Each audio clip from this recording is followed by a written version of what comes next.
When I was a kid, my big brother used to race motorcycles on weekends. That meant my dad and brother were often away during racing season. Sometimes my mom, my little sister, and I would go with them, but my mom wasn't really into it. So most weekends, she kept my sister and me at home and planned fun things for us. This story happened in 1987 when I was 10 and my sister was 8. It was a regular Saturday with my dad and brother away. My mom took us to McDonald's for food, then to the mall, and finally, we came back home. We played Monopoly and watched TV with cable. At about 10 p.m., my sister and I began feeling tired, so my mom got out sleeping bags for all 3 of us to sleep together in the living room. I had to ask my mom later about the time because, as a kid, I didn't really pay attention to the clock. Around 2 a.m., someone started banging on our front door. Our front door was a bit weird. It had 4 big glass pieces that weren't see-through. They had small curtains covering them. We all woke up to the banging, rushed to the door, and looked through one of the windows.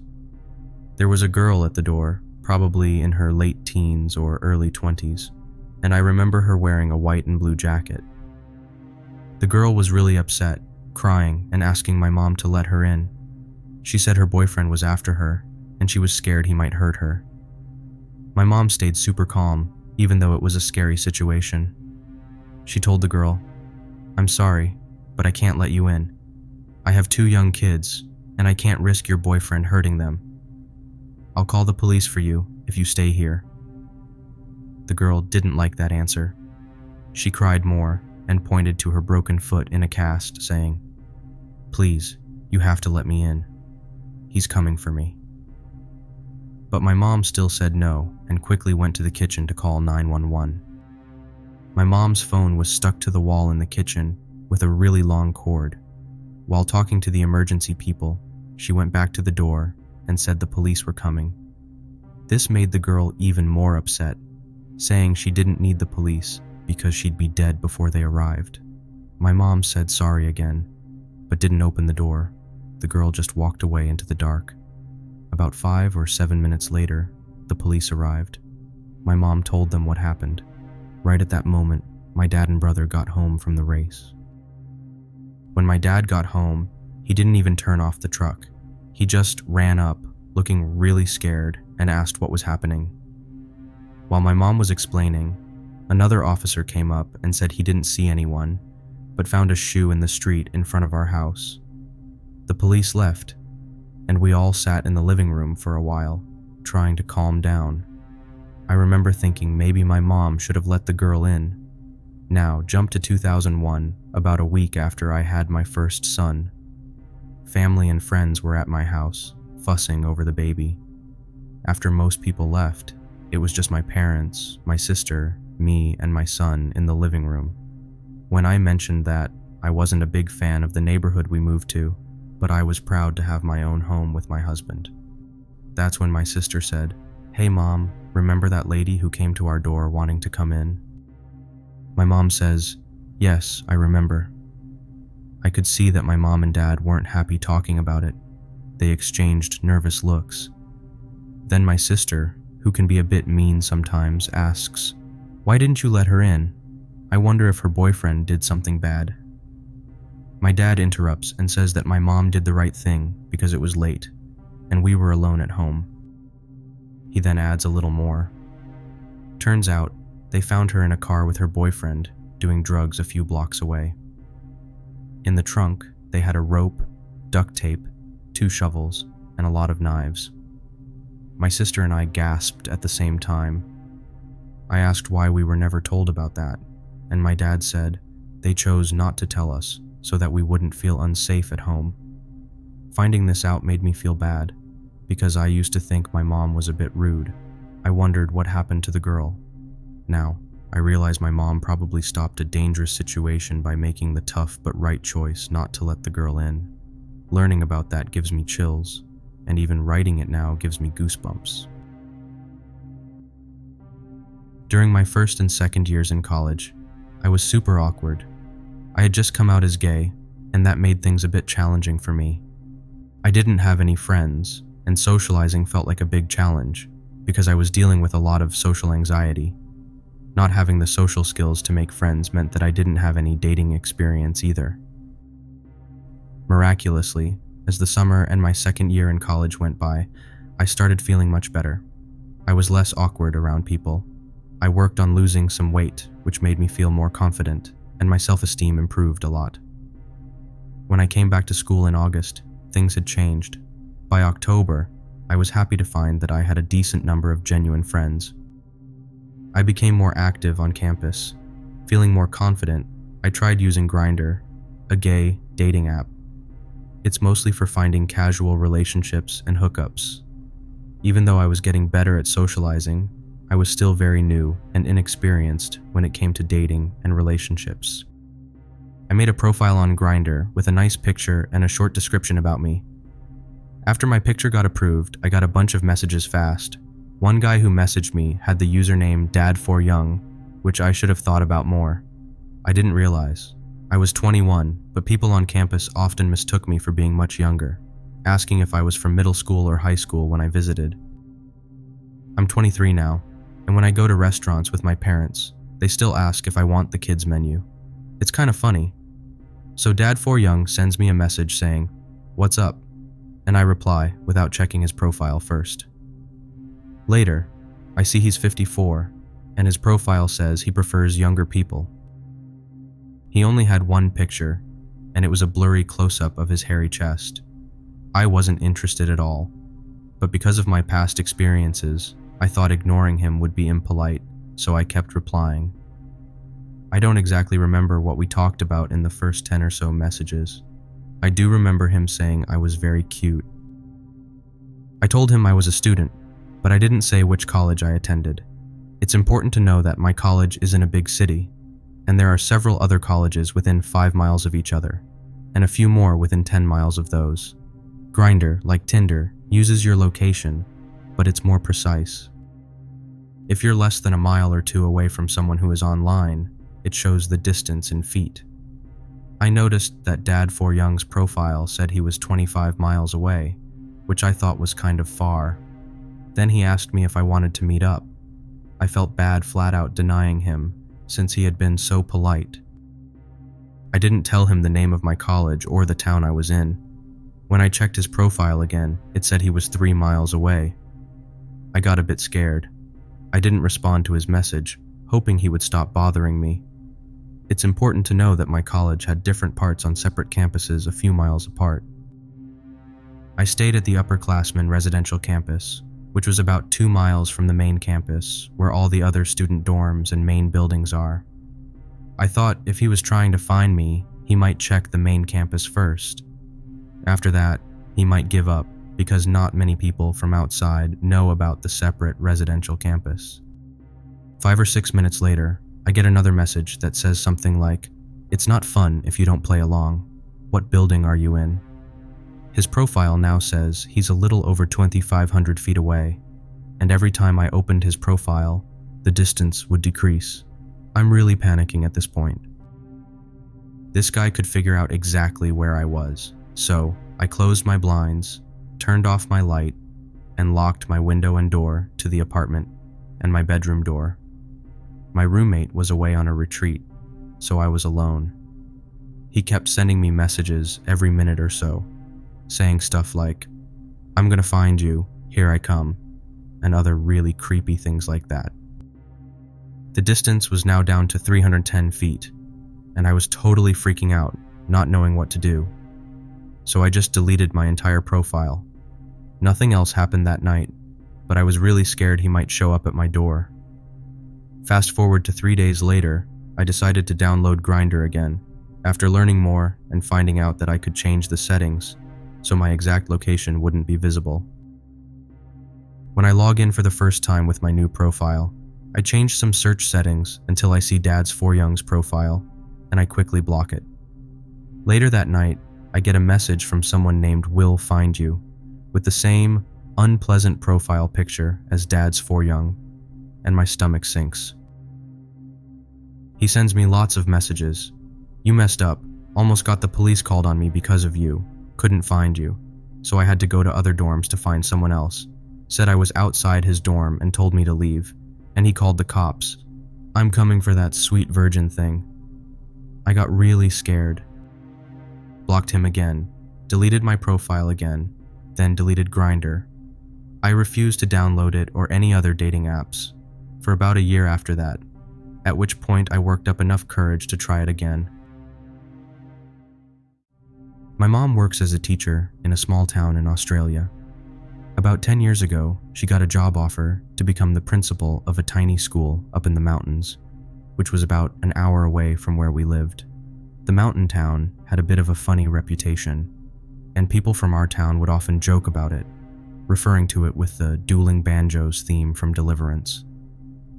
In that mountain town, there were fewer than 40 people, and most of them shared the same last name.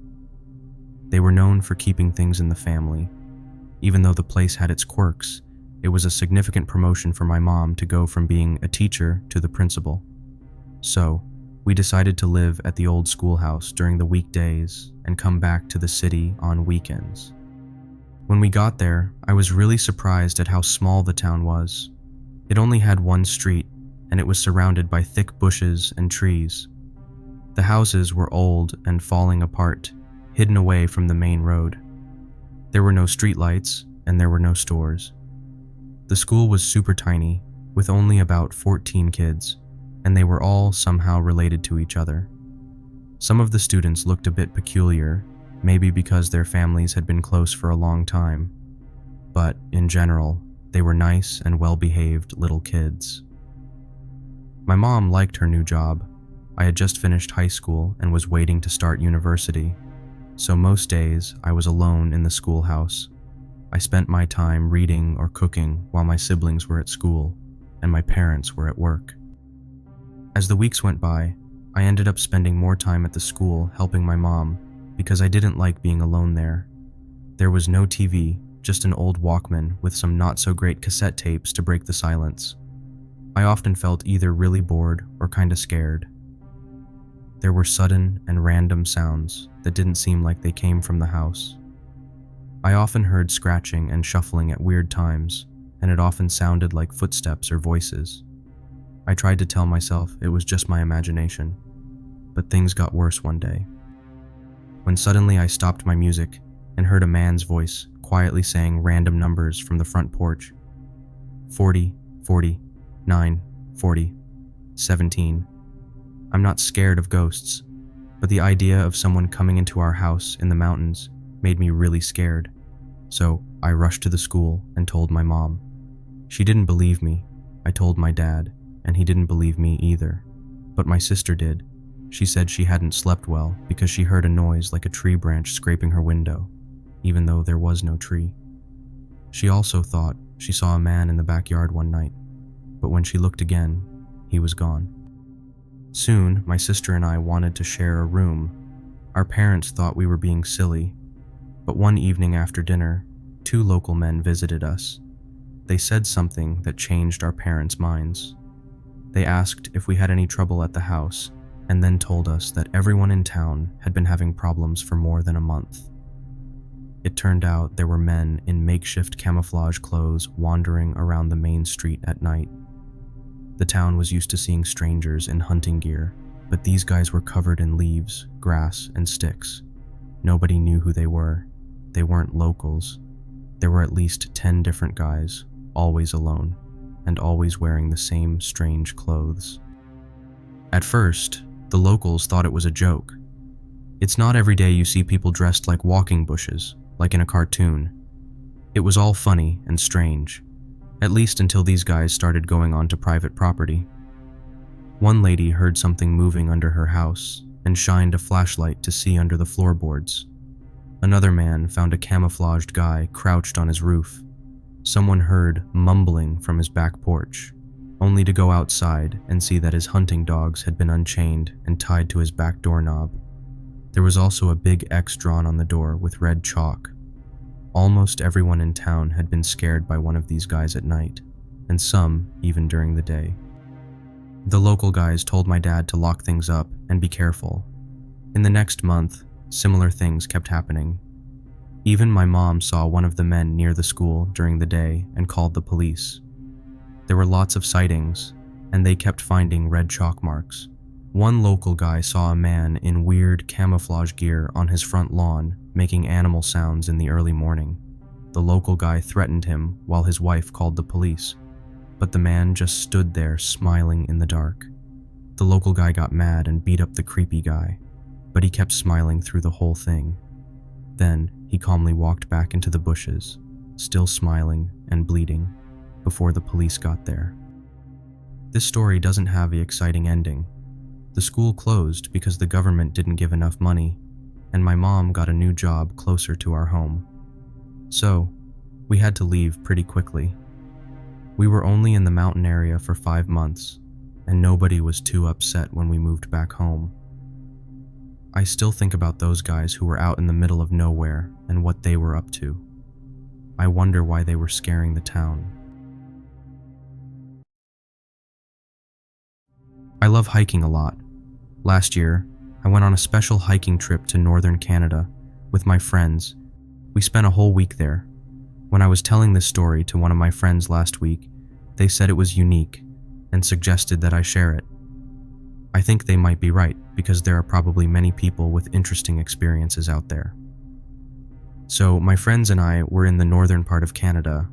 I won't say exactly where because I worry about internet safety. Anyway, we were traveling in a big truck, the 5 of us together. The back of the truck had a cover on top, and there was a way to crawl through to the front. It was like a little passage. We were in a truck that's usually for carrying skis, but we didn't have any. It was a clear winter night, and me and my friends were trying to play Magic the Gathering in the back. We thought it would be funny, a bunch of people in the middle of nowhere doing the nerdiest thing. We had a few beers and kept going. It was a really good time.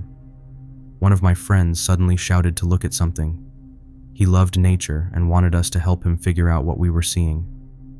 My spouse and I stopped our card game and turned to see what he was excited about. Through the windows, we could see the shape of a moose or elk far away. The shape disappeared quickly as we kept driving. It was pretty cool to see that animal.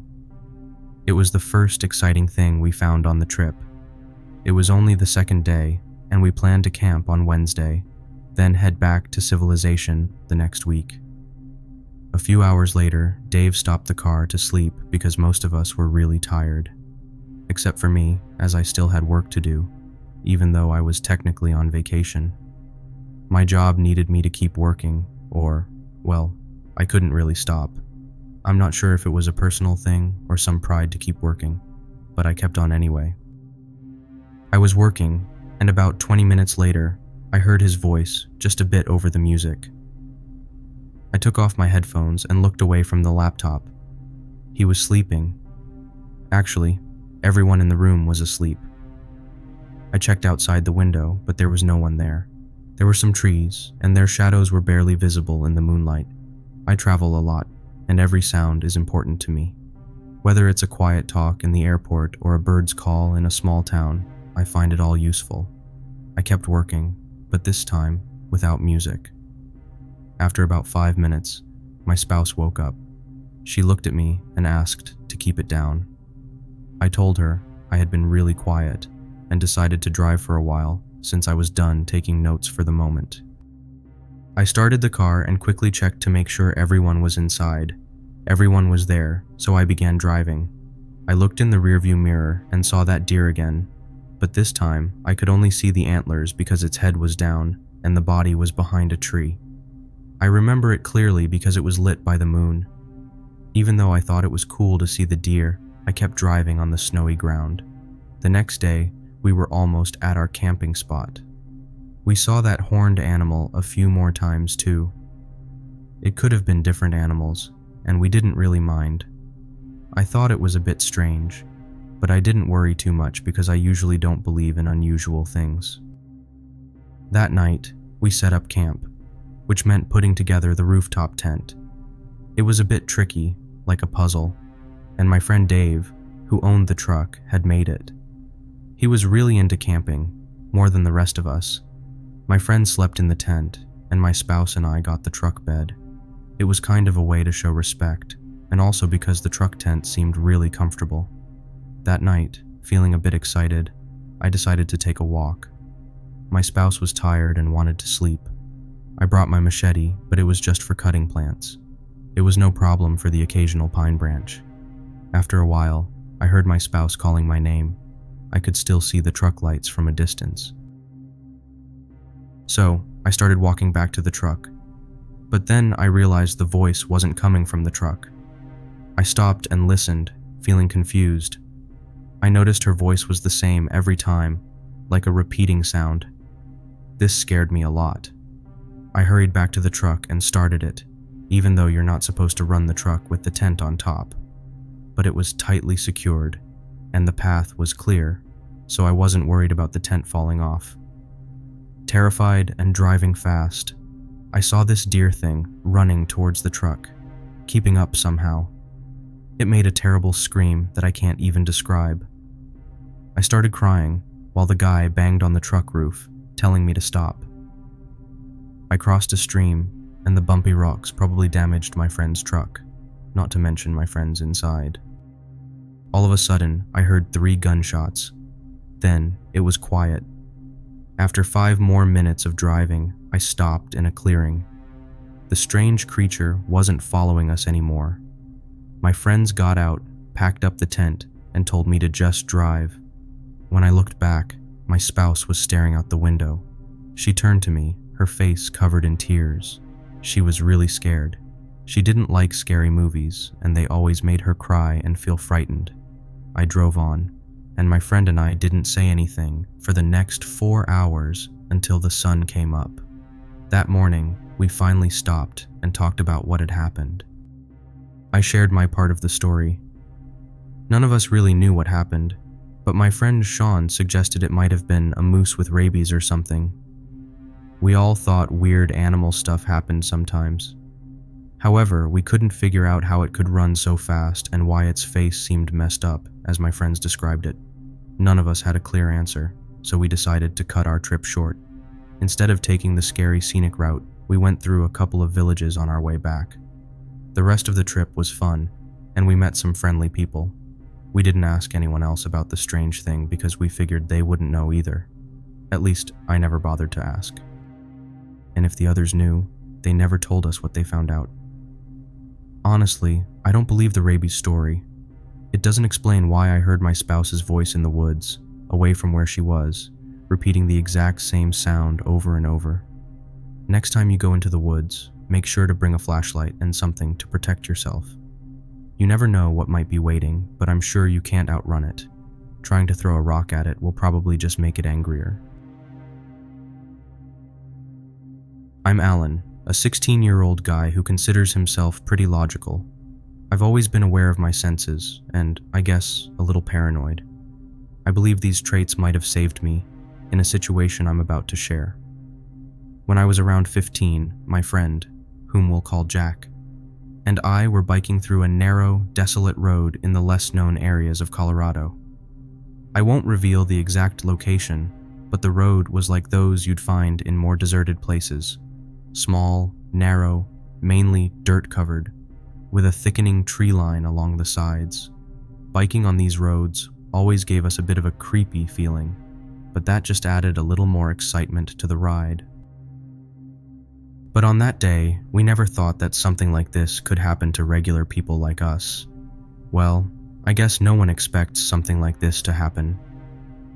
We had been biking for about 2 hours, stopping now and then to drink water or have some snacks we brought along, just the usual stuff. During our short breaks, nothing usually happened. But on this particular day, we didn't stop too often, because we heard strange noises around us. After almost 3 hours of riding, we had to take a break. So we found a big log to park our bikes, and we sat down to catch our breath. Then, after about 5 minutes, we heard what seemed like a woman screaming. From what I could tell, it was at least 400 yards away to the left. 2 15-year-old boys like us wanted to show our tough sides, so we decided to check it out. We walked around for about 20 minutes, but found nothing. When we got back, we saw our bikes were totally wrecked. The chain was in pieces, The tires were cut, and the gear shift was torn off the handlebars. My stomach sank, and I felt almost sick. Then I thought, maybe it was just some mean person passing by. But in less than a minute of looking around, we heard something like a big piece of wood smashing against a tree trunk. It was really loud and sudden, but I slowly turned around and saw something that looked like a creature. It was at least 6 feet tall, covered in hair all over its body. It had a big snout that went down to its chest and strange wire-like things on its chin. It had 2 small, black, beady eyes and weird, large, curled horns on top of its head. My friend and I didn't waste any time. We both ran as fast as we could, making sharp turns to confuse the creature and make sure it wasn't following us. We're not sure if it chased us, but as soon as we started running, it made 2 of the strangest and creepiest sounds I've ever heard. They kinda sounded like a mix of a pig and an eagle. I know it sounds strange, but it was really scary. While we were running, we reached a nearby road and called my dad to come pick us up fast. We didn't tell him the whole story. We just said our bikes got stolen when we went to use the bathroom. Even now, I still don't know what I saw, and I don't go hiking or biking on quiet trails as much. I stick to places with more people around. This is not a ghost story. I want to tell you about scary things that can happen to people, but it's a story I heard from someone else. I listened to it on a radio show in the 90s, and unfortunately, I don't have a recording of it. Anyway, they were talking to a person who rescues people in the mountains, and he was really good at his job. He explained that climbing big mountains like Everest is dangerous. There are many things that can go wrong, like slipping, avalanches, and falling into deep cracks in the ice. If you fall into one of these cracks, it's really bad. Now, let me try to remember what he said on the radio show. From the helicopter, we can see people who are in trouble and need help. But the scariest part of our job is when someone falls into a place on the mountain that's really hard to reach. There isn't much we can do for them. If you think about landing a helicopter to help them, you'll see it's not always simple. Maybe nowadays, with new technology, it's easier. But when I used to do search and rescue, landing or rescuing in certain parts of the mountains was just not possible. In certain situations, we search and rescue officers might see people below, waving and yelling for help. It's really tough because sometimes we can't do anything to help them. We have to look at them in the deep cracks and know we can't rescue them. It's really hard, emotionally. So, I'm sorry to say, if you ever find yourself in that situation, with a helicopter circling above, and you're yelling as loud as you can to get our attention, it might be really frustrating, because we might not be able to hear you. We heard you and saw you, but we can't help. We can't do anything, or even let you know we see you. Unfortunately, if you're in those situations, it means you're already gone. I might even look at you, but all I see is someone who won't make it.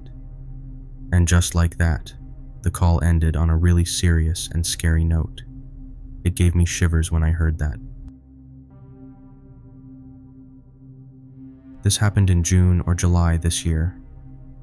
My cousin and I were both 13 years old, and we live in Louisiana. We decided to ride my golf cart around the neighborhood, something we always do when she visits. But just going around in circles got boring. So, we stopped near a dry ditch on the road where my house is. I parked the golf cart at the end of my neighbor's driveway, a place that already made us feel a bit uneasy. We once heard what sounded like screaming from their yard. Anyway, we got out of the golf cart and looked down the ditch to see if there was anything interesting. I saw some old planks of wood along the side of the ditch, about 6 feet in. That got us interested, so we jumped in. As we walked, we heard some rustling beside us, but we didn't think much of it. It could have been a deer or a raccoon or something. We walked about 30 feet into the ditch and saw an open area. We wanted to go to the other side, so we kept going until we reached a wet part of the ditch. It was full of mosquitoes, so we decided to stop our walk and go back home before it got dark. Both my cousin and I were surprised at how big the ditch was, and I told her sister about it. The next day, we went back to the place we called the grotto. We wore shoes made for outside to walk better. Once we got in, we heard the rustling again, but this time it was closer and louder. We walked through the open area, being careful and looking around, especially because it was close to our strange neighbor's house. When we got through the wet part, we climbed out of the ditch and into the woods where the sound was coming from. We were curious, even if it wasn't the smartest thing to do. It felt like every step we took, spiders would crawl out from under the leaves, like in a scary movie. We found a bag of marijuana hidden in a spot, along with some empty glass bottles and old torn-up shoes. When I saw those shoes, I wanted to leave quickly, but my cousin wanted to keep looking around. We came across a fallen tree covered in fresh trash. That's when I decided to head back to the ditch. But then, my cousin yelled for me. She found something. I rushed back to where she was, and she pointed to a pile of bones. We thought they might be from a small kid, but we didn't find the skull, so they could have been animal bones too. When you're scared like that, you always think the worst. We walked closer to check the bones, but then we heard someone stomping around us, and it scared us both. We turned toward the noise, and what we saw was really scary.